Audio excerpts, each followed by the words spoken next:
Okay, so uh, yeah, I kind of figured this out, and it's kind of easy and difficult at the same time. I get the external working of this thing, but I do not get the internal working of it. So, one more thing, I thought instead of me going through the whole fucking process of breaking my head over an algorithm or a problem or beat whatever, I thought why not just post the learnings or the end result of the fucking problem. This way it might be easier for me to document. I can document more and do shit. So yeah, coming to this problem, first we're going to take 3 pointers: int, low, mid, high. And then, so what these 3 pointers represent in array is, low to mid is the section where all the zeros are stored, mid to high is the section where all the ones are stored, and then high to the size of the array is the section where all the twos are stored. So in the beginning, high would be at the very right extreme of the array, which would be the size of the array, and low and mid would be at the beginning of the array. So how this is going to work is, I'll just draw and show you. So this is low, this is high, and this is mid, this is high.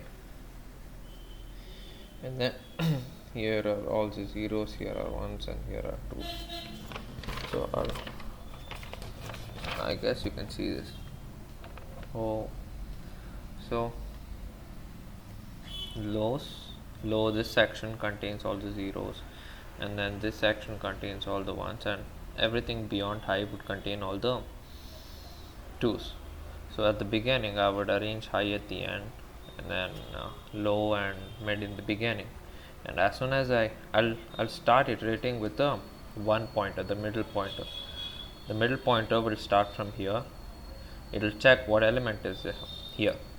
If it's 2, then it's going to swap with the right pointer, and then the right pointer is going to move apart. Right pointer is going to move back, and then we'll go check the next element. We'll increment, and then no, we don't increment once we swap 2, because you've swapped high with low, right? So you have an element here, but you don't know what that element is. You got to check again before you move forward. So let's say I've swapped 2 now. So I had 2 here, and I had, let's say, I don't know what I have here. The algorithm doesn't know what it has here. I swapped 2, so 2 goes here, and here I have an unknown element. So I'll check here again. I'll run the algorithm here again. I'll check if it's 0 or 1 this time, or 2, maybe 2 again. So once I get 2, I'll do this. I'll decrement the high pointer, and then I'll check here. If it's 1, we don't do nothing, because mid pointer should be pointing to the 1 section. So we don't do nothing if it's 1. But if it's 0, we swap the pointer with the beginning pointer, and then we increment the beginning pointer and the mid pointer to move forward. So mid pointer only moves forward if the element in that fucking array is either 0 or 1. In both of these cases is the only case when the mid pointer will move forward. In case it's a high pointer, it just swaps and it checks again. So my doubt, when I was going through this algorithm, I thought, how the fuck did it take exactly n iterations, even though we are checking some of the elements twice?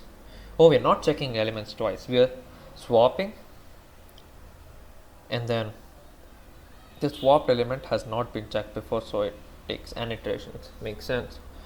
Now it makes sense. Before it wasn't making sense.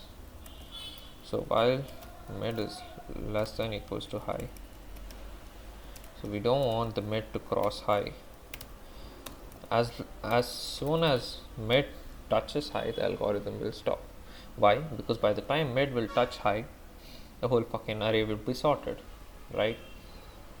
So if nums, okay, we have to initialize all of them. So low would be initialized to 0 at the beginning of array, mid would be initialized to 0, and high would be initialized to nums dot size minus 1. And if nums of I equals 0, then what we're gonna do, as I told you before, we're gonna swap nums of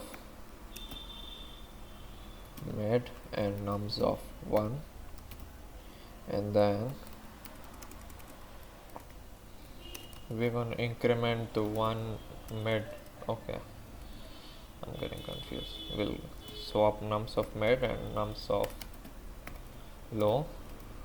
We're going to increment the low pointer and then increment the mid pointer, and then else if the num of I turns out to be 1, or it's not I, it's nums of mid,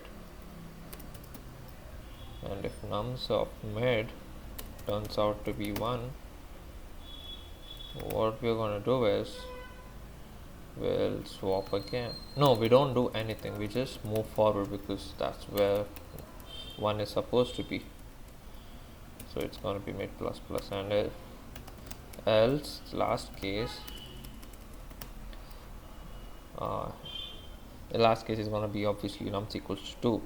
If it's 2, then what we're going to do is swap nums of mid and nums of high, and then high minus minus, so the right pointer moves back. Alright, so that's all you fucking gotta do, and this should work, hopefully. Please work. I don't want to make a fool out of myself. Okay, something's wrong. So yeah, it works. So this was my interpretation of DNF algorithm. Peace out.